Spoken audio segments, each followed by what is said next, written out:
Welcome everyone to today's first in the series of webinars on detoxification with an initial focus on spring cleansing.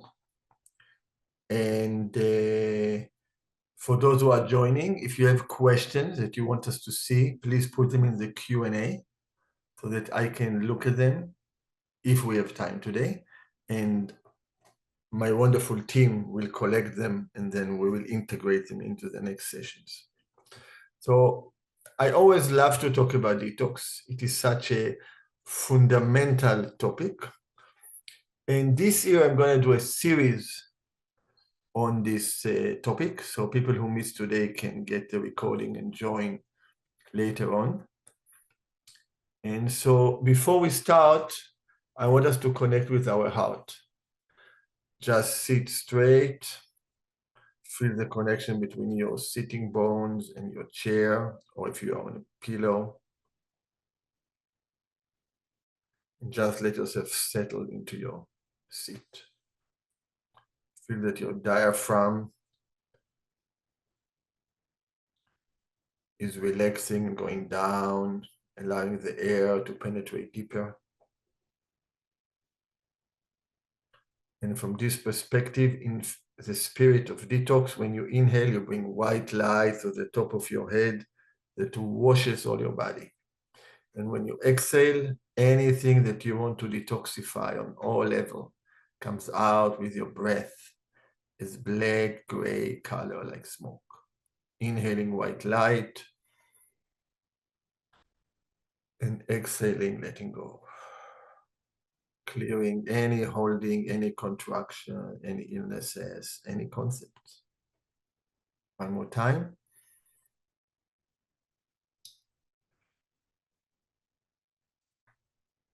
And we say hello to our guiding emperor, to our door to infinite healing potential, to our heart, by putting our hands on our chest and connecting with the warmth of the heart, the ongoing healing quality of the heart that nourishes without discrimination, that accepts without discrimination.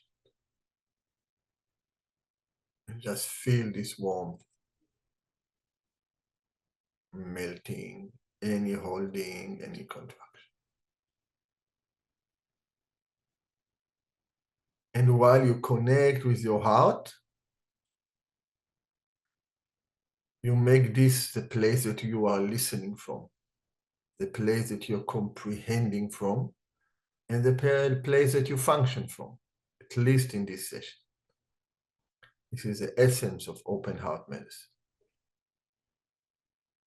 So again, I want to welcome everybody to our webinar, and I want to thank you for coming.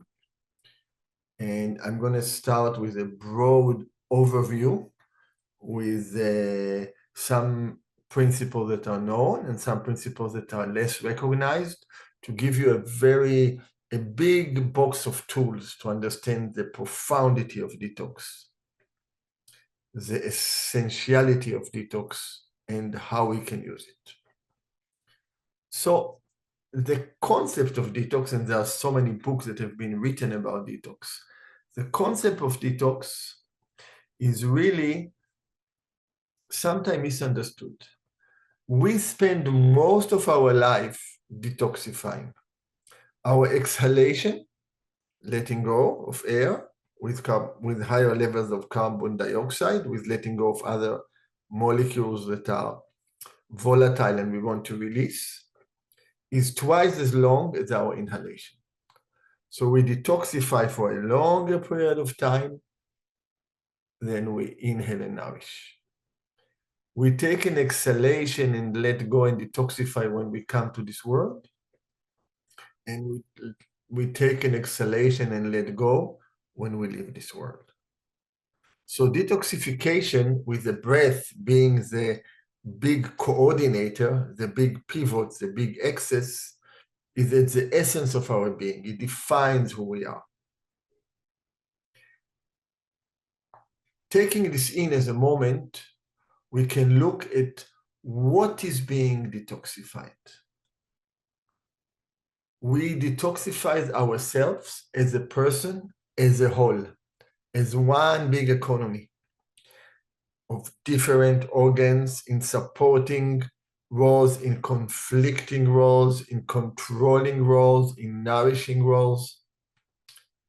And this mandala, this reality of us, is made out of tens of trillions of cells.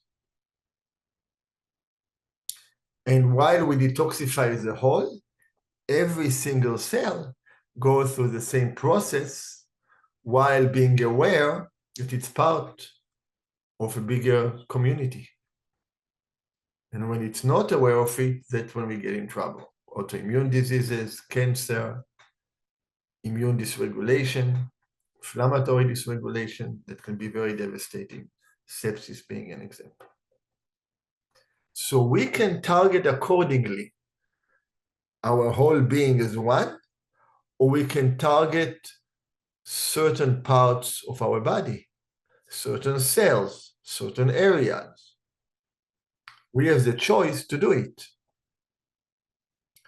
When we understand it, we can now somaticize the process of detox.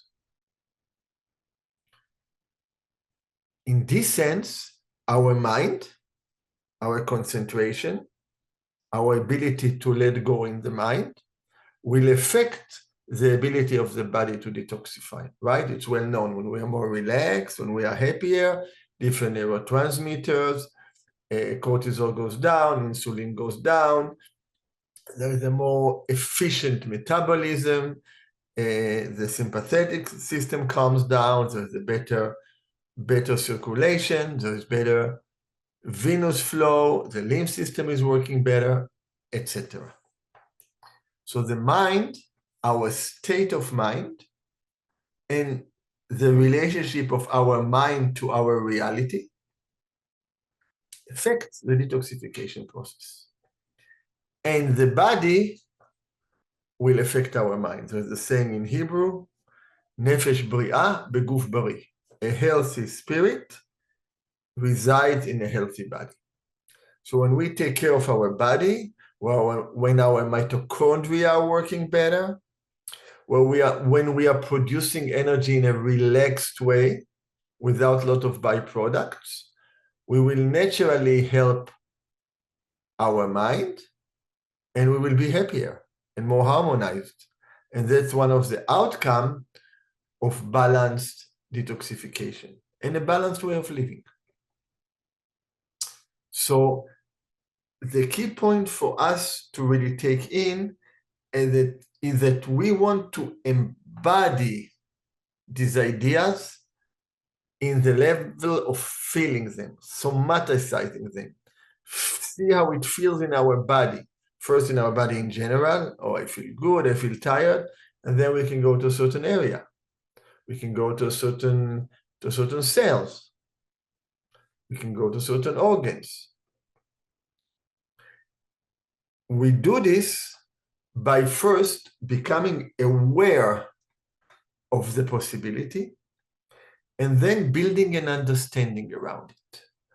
Which organs relate to which target organs, to which senses, to which feelings and emotions, to which psychological aspects, to which perceptions of time.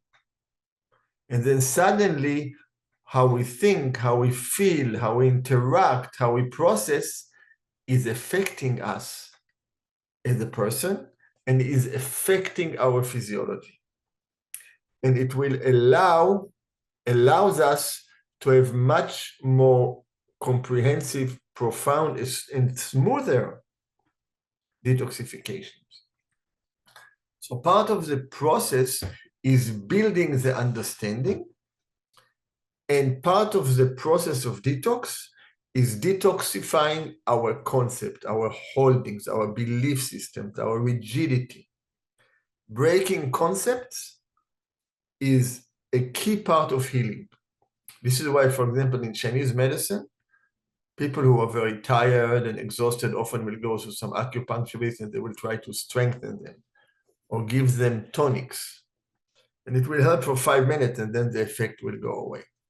Really what we need to do is to produce a letting go process so there is space to really make a shift.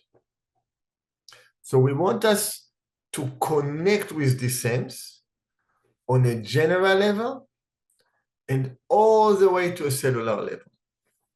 And first you do it mentally. Certain areas in the body that you want to send healing to, you want to detoxify. And then you will start feeling this in your experience. In this process, we detoxify part of ourselves. We detoxify us as a person. It affects our families, our communities, our countries, globally. We all go through this process of detoxification, transformation, and healing. In the ongoing process, now still looking at detox as an ongoing process, is driven by our breath. We exhale, we let go, we inhale, we nourish. And then the real change happens in the gap between the exhalation and the inhalation, and between the inhalation and the exhalation, with much greater importance to the gap between the exhalation, the end of the active letting go process, and until we become active again.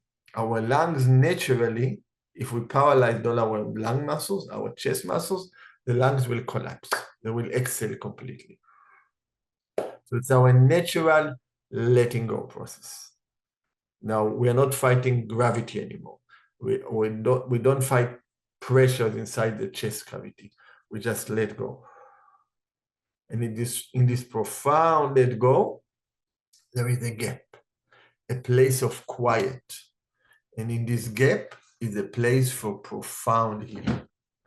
So detoxification allows us to reduce the load and introduce us to this gap, not only from a conceptual level, but from a physiological level, by creating more space, by cleaning up, by scraping the outside, the floors, wiping the dust, and by cleaning the drawers, what is hidden, what is not available to us as much. So this is an ongoing process that we are engaged in all the time, and it requires certain level of habits. For example, when we wake up in the morning, we want to hydrate well. Drink 2 glasses of water. It allows the body to flush and to get hydrated, because the moment we are dehydrated, which naturally happens during the night, things get stickier, there is less fluids. We are made out of fluids. Things are not flowing as well. There is less ability to let go. And we want to make sure that we keep well hydrated throughout the day. We want to make sure that greens, vegetables become a major part of our food, ideally 50%. In general, and also more important for the process of detoxification. We have to realize that this process will lead to a greater hormonal balance, to a greater balance of neurotransmitters. So putting this aside, we now want to look at the other part of detoxification, at targeted detox. When we are targeted detoxification, 1, based on events, and 2, based on timings that are not related to event. So based on events, what do we do if we have to do surgery? What do we do before surgery? What do we do after surgery? What do we do if we have cancer and we are about to get chemotherapy or immunotherapy or radiation therapy? What we do during the process? What do we do in the recovery? these are not always synchronized with the timing of nature. When we look at the timing of nature, we are more interested in the relationship between the macro, the world's process of detoxification and harmony, and our inner micro process as a person, and narrowing down all the way to the cellular level. So the most fundamental shifts are when the day becomes longer than the night, and when the night becomes longer than the day, when there is a shift in what is dominant. And that's why spring and fall are the driving force of seasonal detoxification, with different principles. In fact, many principles are the same, but with different goals and different outcomes. That's why I do my best as much as I can to have my first talk very close after spring equinox and very close after the fall equinox. So now today we're just like 4 days afterwards. So, and we'll talk more about the differentiation, and of course, the focus will be the spring cleanse. But as part of this webinar, I'll cover both. The hallmark of detoxification is the exhalation. The exhalation from the point of view of the physical level, when the contracted cell in a survival mode that is protected or shielded with the fibrotic hidden cover, lattice formation, biofilm, etc. And we want to open it. 2, the letting go on the level of the exhalation, and to the ultimate letting go in the level of the mind. So all these three, the body, the speech, and the mind. The body, the physical, the biochemistry, the metabolism. The speech, the movement, the air, the breathing, the sound, the prayer, the mantra, the movement, the non-materialistic, energetic part of us. We are a body of energy, a body of electromagnetic field. And we are, of course, also a body of light. And on the level of the mind. Within this, we constantly go through a process of detoxification, letting go, transformation. The transformation happens in this gap. For example, in the lungs, the air the blood that comes from the right ventricle to the lungs through the pulmonary artery, it's arterial blood, but it's actually dirty. It comes and it makes an exchange over the capillaries. And if we have normal lungs that don't have big holes in them, like in emphysema, we are able to let go of the carbon dioxide and it gets released. In the same time, clean air comes in and comes to the same capillaries and gets absorbed. So we have in the same time a letting go and an absorption happening in the same time. That's the transformative quality. So logically, structurally, we see this as steps, but it's actually happening all the time simultaneously. And then once we go through this transformation and we can send clean blood everywhere, and we connect with the heart's quality of giving without discrimination. The aorta is a rigid artery. I talked about it so many times, I don't want to take too much time today. This is where the nourishment, the automatic nourishment, becomes a quality of healing. It will become a big quality of healing based on how clean is our body, how big of a toxic load we had coming to the lungs or circulating in the blood, how much we were able to clean it, how good we create a movement with our breath, and what is our intention, what is our motivation, what drives us, how much are we driven by negative, contracting, survival-based, a struggle feelings like anger and jealousy and fear, and how much are we driven by a sense of community, of sharing, of balance, of loving kindness, of compassion, recognizing that we are all in the same boat. These are all outcomes of a proper detoxification. So within the order and within the process, there is order and there is rhythm. So detox starts first.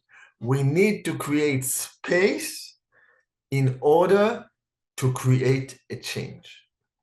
We need, if you want to take a deep breath, you will be limited. You can try right now.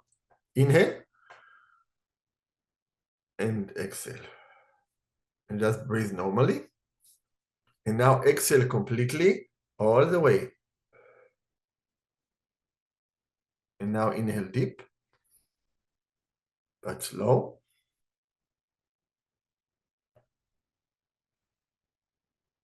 And you can feel how you can breathe much deeper and with less effort. So you can, for example, watch and see how easy it is for you to completely exhale. Many people will find out they cannot take a deep exhalation.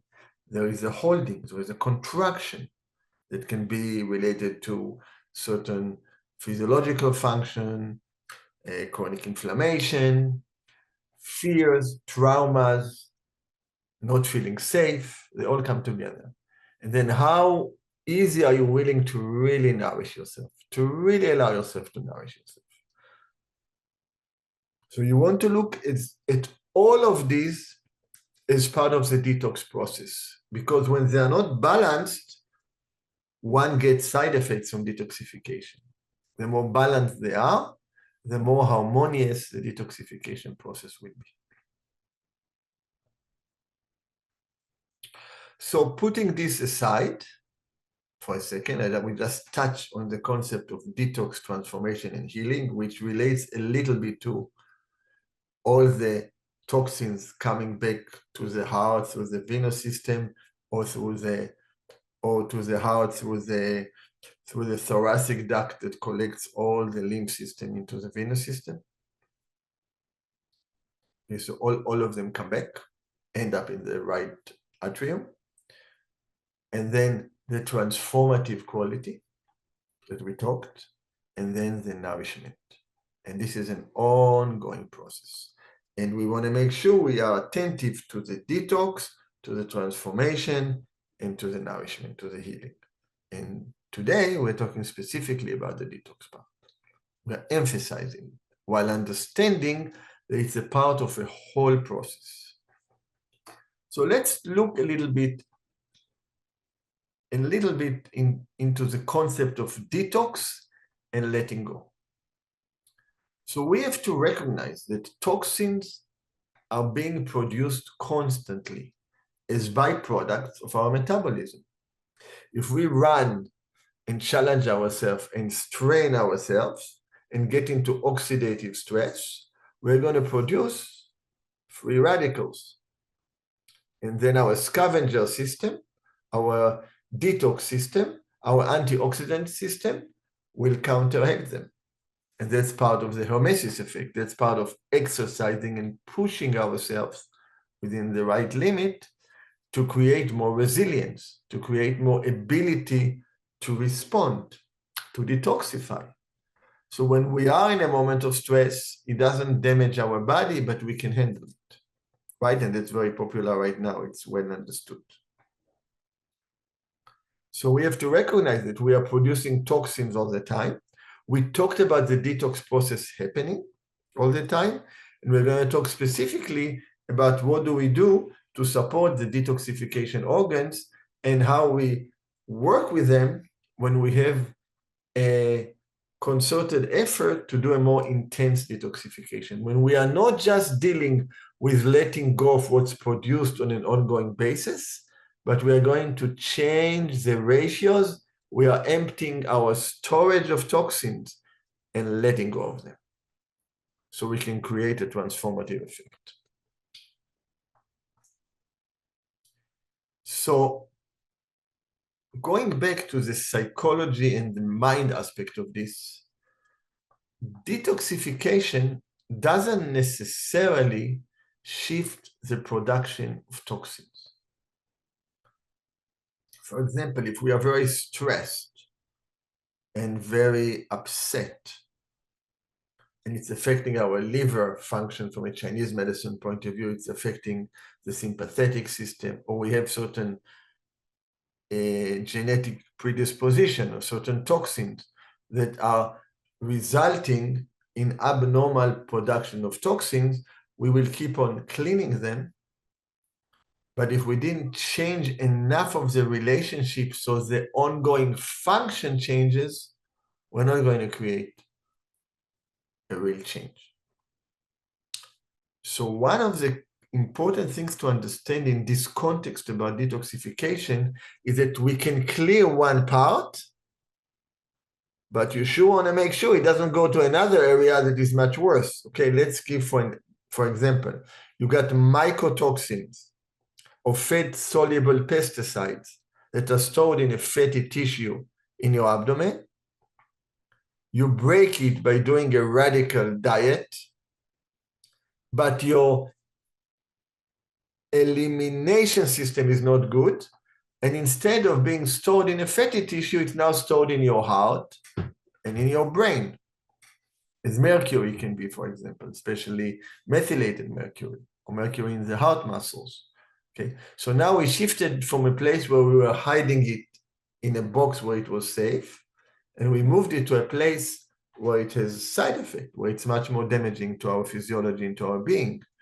This is why we have to choose which herbs, which compounds to use, especially with emphasis on not using too early compound that can get into the blood-brain barrier without making sure that our blood, the container that absorbs the toxins, is clean enough.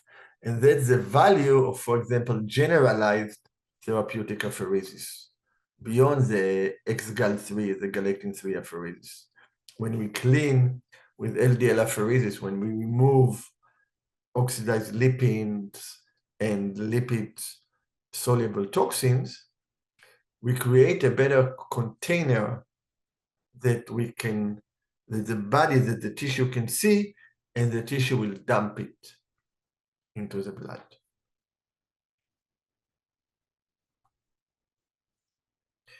And I don't want to go too much into this, not to get distracted. So the process of turning detoxification into an ongoing beneficial effect is the process of letting go. Meaning that once you removed it from somewhere and you can see it, oh my gosh, you're able to let go of it. Let go of it physiologically through our elimination organs, bowel movements, urine, breath, sweat, the skin. Letting go of it through engaging in exhalation and inhalation, in proper airing of our body, and especially letting go with our mind. Letting go with our mind by connecting with our heart, because our conceptual mind always stops and analyzes and holds. Our heart always flows.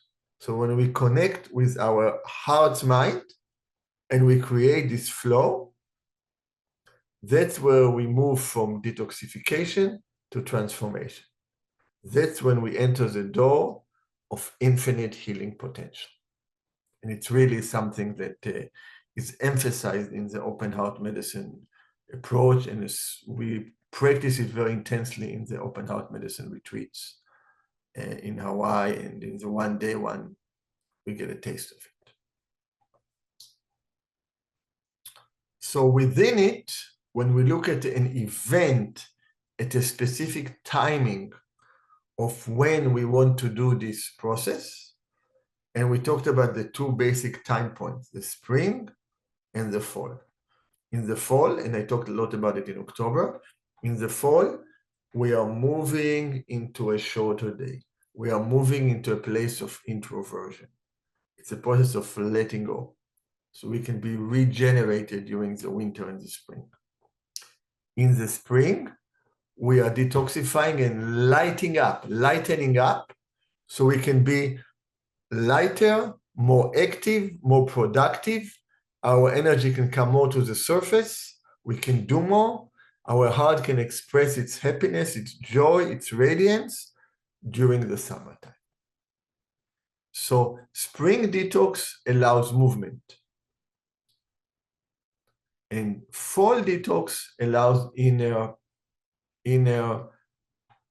contemplation, introspection. And of course, both elements are available all the time.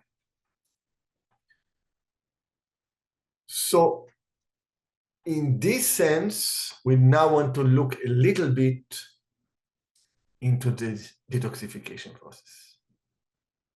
And within it, we look at two very fundamental movements. And a lot of it I write briefly in my in the Survival Paradox. If anybody has not read the book, I do recommend it.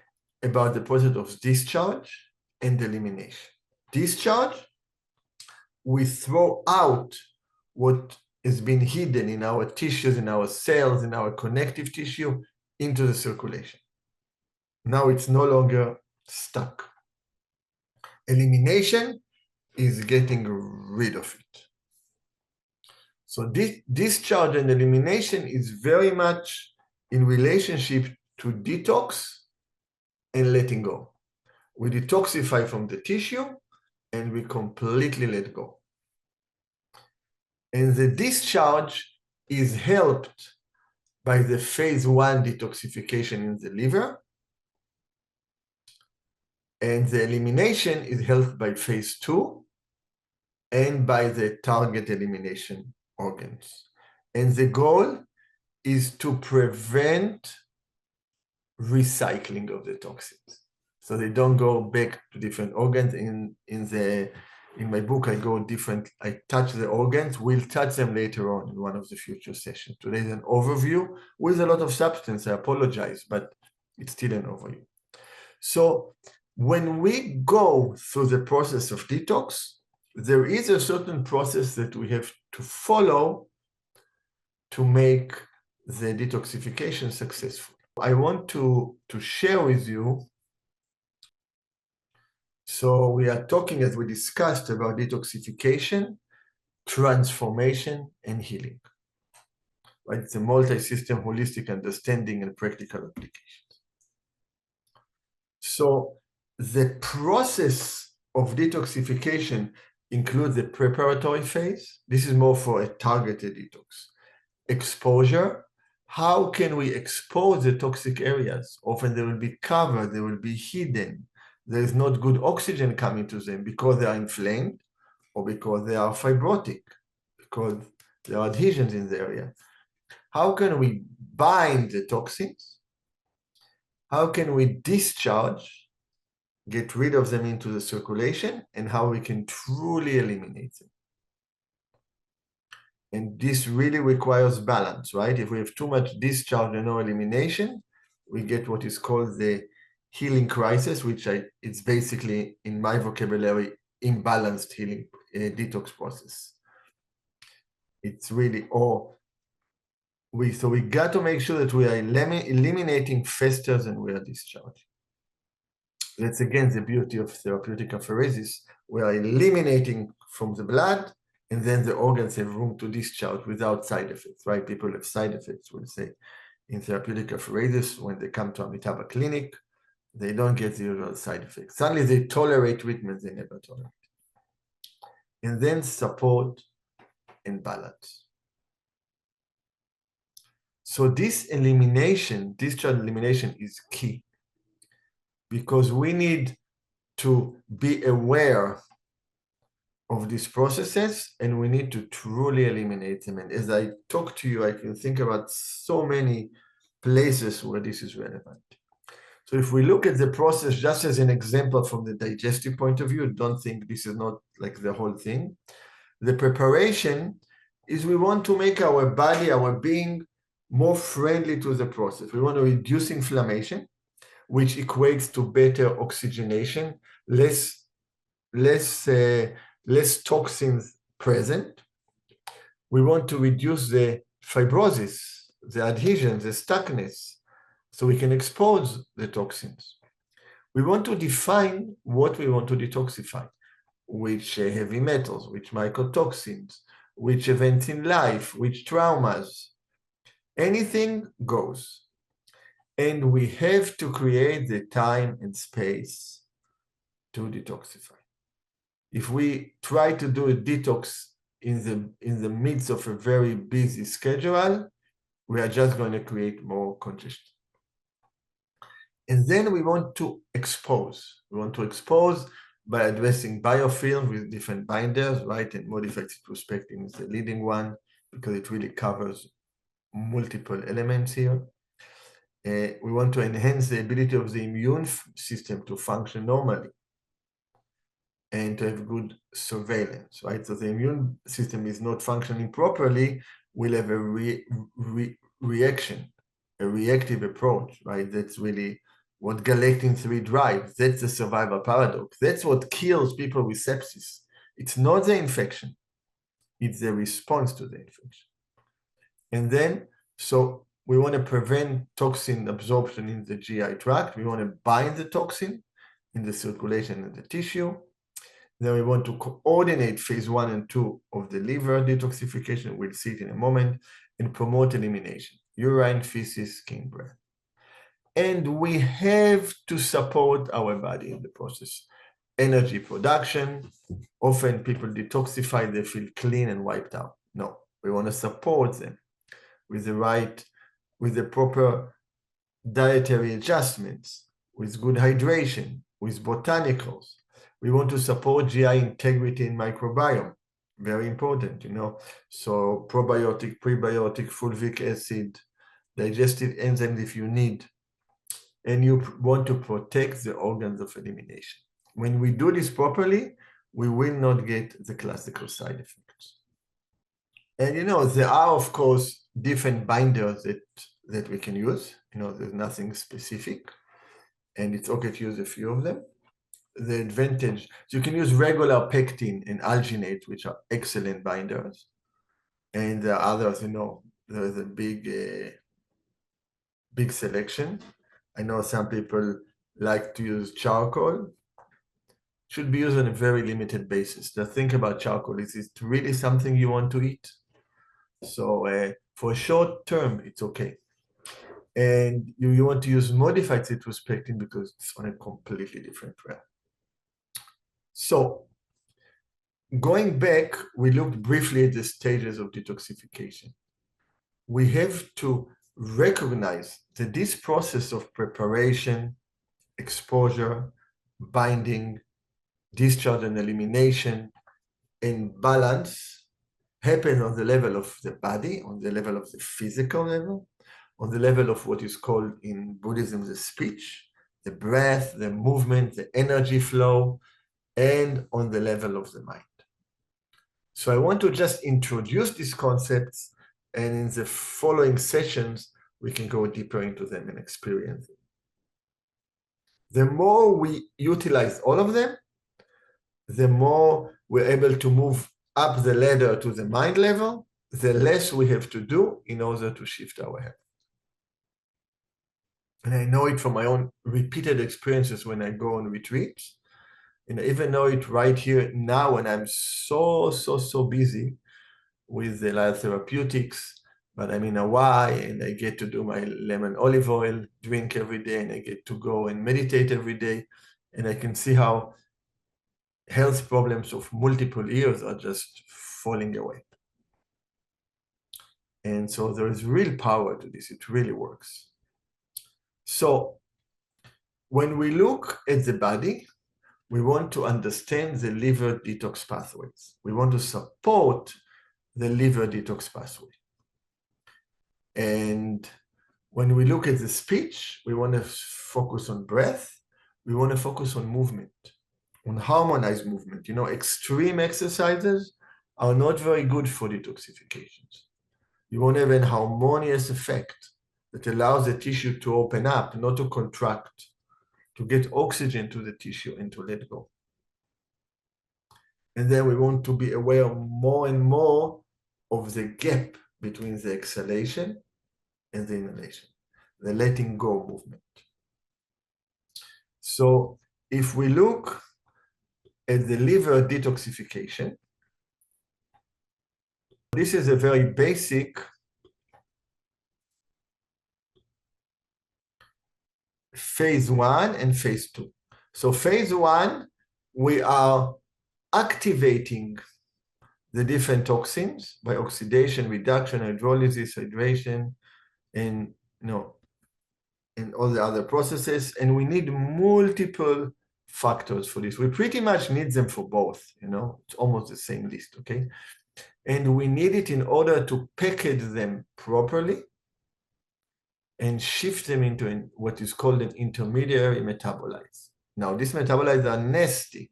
They are oxidative. We need to get rid of them. But this is what discharge is about. It's about taking what is hidden and cannot be cleaned from the drawers and providing it with a metabolic structural change using cytogram P450, using different enzymatic processes, so the body now has a chance to eliminate them. But it has to do it quickly enough. If phase 2 is too slow, it's not going to happen. So these are more fat-soluble toxins, and now we get water-soluble toxins. And now we can eliminate them with the urine, with the bile, with the stool, with the skin, right? So let's say we do infrared sauna. We do a regular sauna, a steam sauna. So there's a lot of moisturizing. It's actually easier on the body in one level, okay? So then it allows to detoxify through the skin, but it also pushes stuff from the tissue into intermediary metabolites. So we want to support this process. If you do infrared sauna, you want to make sure you're eliminating well, you have good hydration, you're using, cleansing herbs for the gut, for the urination, etc. And there are a lot of formulas, homeopathic, homeotoxicology, herbs. And you want to make sure you have all these compounds. So these compounds, very popular, in more like orthomolecular-based medicine, are essential, but they often don't do the trick because they don't have as much life as herbs and botanicals that have much more power in them. And there are many of them. There are so many formulas. It's even not needed to really go over them.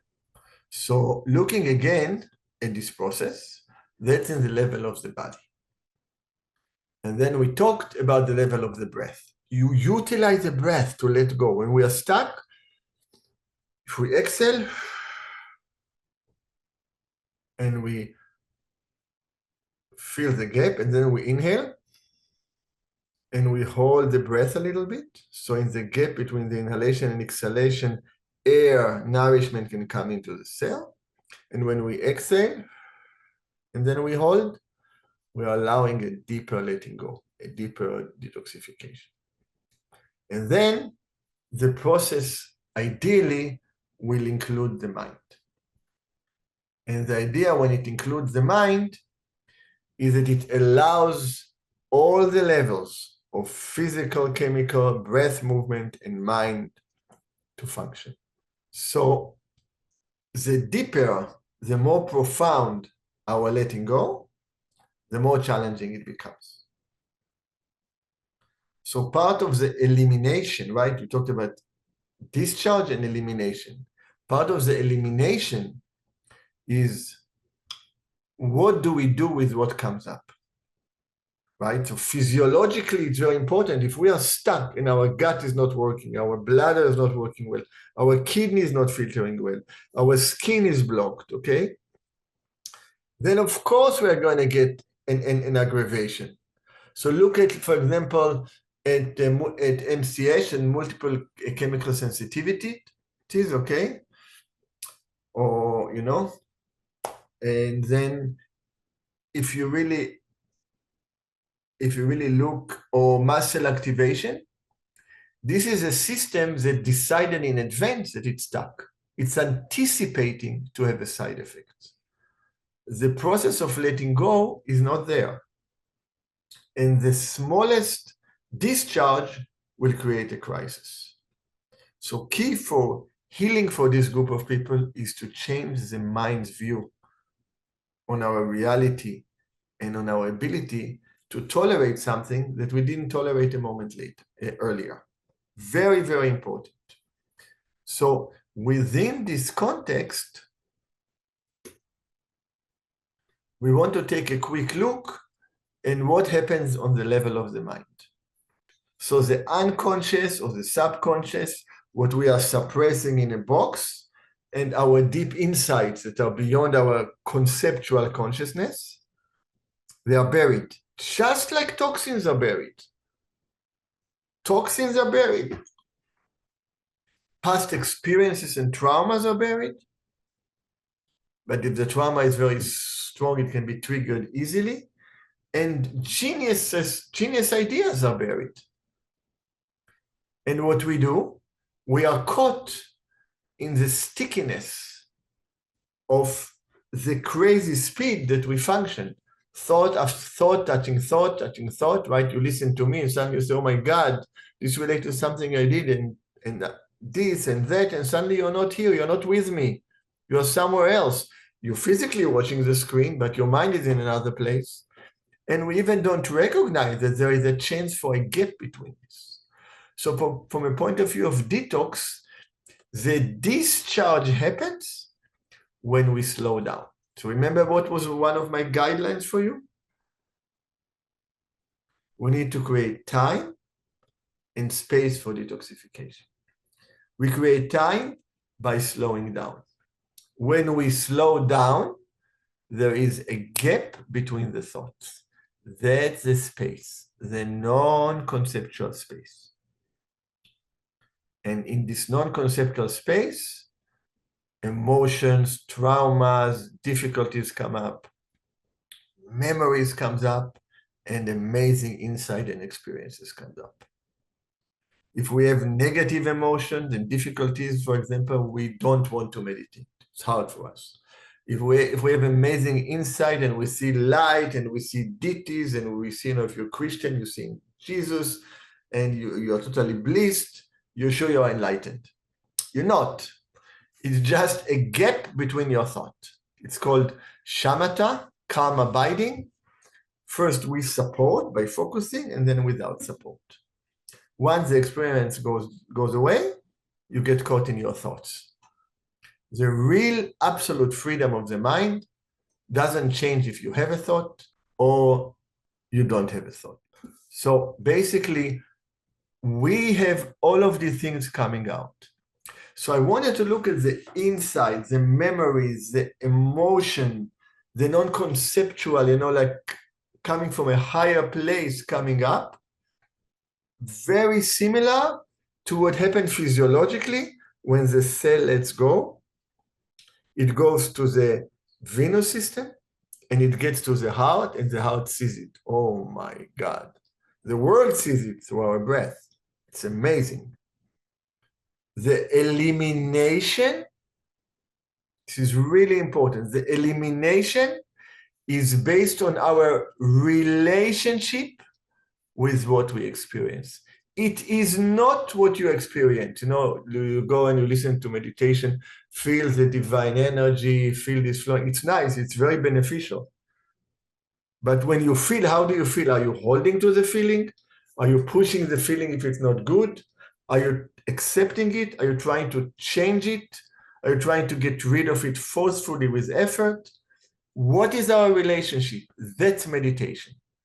But today, we are looking at the meditative process not as maybe in the level of physiology, in the level of cellular biology, because based on how we react to what comes from the outside in our mind, our receptors and our cells are going to change. It will affect our cellular metabolism all the way to cancer. Based on what comes in from our inner insight, from our genetics, from our epigenetics, from a certain life experience of this life, our ancestors, that suddenly is coming from a certain organ and it comes up. What do we do with it? All of these are intertwined and relate to each other. So this is really the profundity of this approach. So within it, it is important for us to make sure that elimination can handle discharge. And elimination on the physical level is much easier. You can do colonics, enemas, you can scrub your skin, you can do infrared sauna, you can remember to work with your breath. But the most important, how sticky is your mind? How much are you holding to what comes up from the outside and the inside? And from this perspective, meditation is a powerful tool for detox and letting go. And one of the areas where there is a deepest connection is with trauma release and being run by past events, right? That's what holds us to the past. And that's what we need to let go. Last year in May, I can tell myself, I gave a good webinar. I really loaded a lot in 1 hour. Worthwhile listening to it. I will try to repeat some of it in future sessions. And we want to use tools to enhance the detox process. So certain schedule and hydration and herbs and exercise and acupuncture.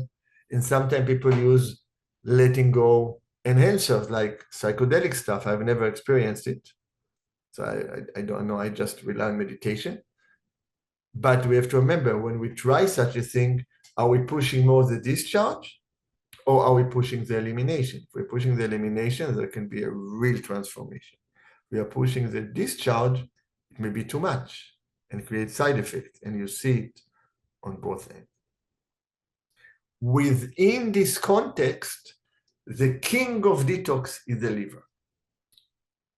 Because the liver is a very unique organ that gets dirty blood,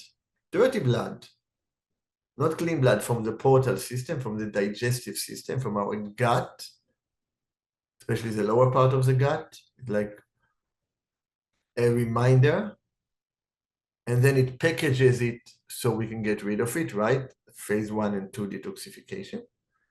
And in the same time, it's an organ that is a big factory of enzymes, of cofactors, right, of different lipids that help us move forward. So it has to plan the future, the big general in Chinese medicine, and it is a big discharger, the big eliminator. It allows, through its kind support, always working tirelessly to help the body deal with all the mess that everybody else is creating. The liver is really, in many levels, a victim of the toxicity everywhere else in the body, including many multi-generational issues and toxins. So the liver plays a very pivotal role within this flow. And I just want to touch on it because I will be making injustice if I focus now on the liver for 2 minutes. At least I'm very happy for this opportunity. Somebody is asking which webinar was the trauma. Was last May 2024, and Wendy can, maybe when we send the replay, we will send the link to this one. When I actually shared very unique diagrams that are part of my insights over decades. So, and I'm looking forward to doing 2 sessions, maybe even 3 more sessions, so we can really create a whole movement and hopefully people can experience. And meanwhile, because of the timing, if you're not going through harsh treatments like chemotherapy, radiation, or taking very toxic medications like immunosuppressants, and if you don't have gallstones, especially small stones, Then you can engage in the lemon and olive oil drink. And if you have any concern, you can start with a lower dose, not a whole lemon and not a whole tablespoon. You can do it last thing at night or first thing in the morning. And we will also send you the recipe. It's in my book. The Survival Paradox has a lot of big philosophical and deeper understanding, but a lot of appendixes. And so I want to thank all of you for joining today and taking the time and for the trust. And I look forward to my next session with all of you, more of you, less of you, whoever comes. Thank you. Thank you.